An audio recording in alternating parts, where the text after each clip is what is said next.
इत्यादि को लेकर के जनमानस को आकर्षित करने का जो ध्येय बना लेता है, उसके माध्यम से कभी भी बंधुओं न स्व का हित हो सकता है न पर का हित हो सकता है।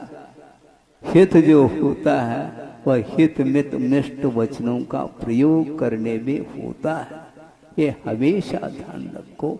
इसलिए भव्येक शरणम जिया श्रीमद सर्वज्ञ शासनम, ऐसा शिवचंद्र आचार्य ने कहा है। इसलिए बार बार गुरुदेव का ये कहना है, एक हाइकू प्रसंग के अनुरूप याद आ गया जो गुरुदेव ने हम और आपके लिए दिया।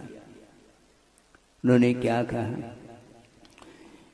जीवनोद्देश्य, क्या कहा? जीवनोद्देश्य जनादेश पालन अनुपदेश। हो गई हाइकू। जीवन का उद्देश्य होना चाहिए जनादेश पालन में, जिनेंद्र भगवान के आदेश का पालन करने का उद्देश्य होना चाहिए, और वो भी अनुपदेश। बिना उपदेश दिए जिनेंद्र भगवान के आदेश का अनुपालन करने वाला जो व्यक्ति है वह कभी भी आगम को साइड में रख करके कभी भी वह प्रवृत्ति नहीं कर सकता, और उसके माध्यम से सत्य का उद्घाटन होता है।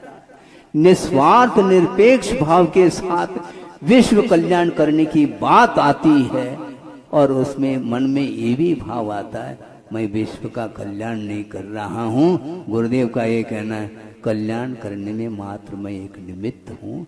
उसका पुण्य है, उसका उपादान है, उसकी योग्यता है। सोचो, विचार करो, 50-55 साल में एकाकी होकर के आत्म साधना करते हुए विश्व के लिए प्रकाश दिया। इसके उपरांत कभी भी अपने मुख से ये नहीं कहा मैंने प्रकाश दिया है।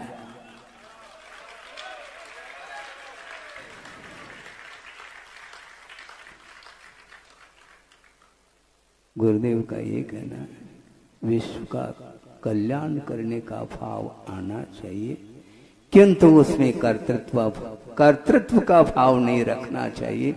कर्तव्य उद्देश्य कर लो तो ऑटोमेटिक कल्याण हो सकता है।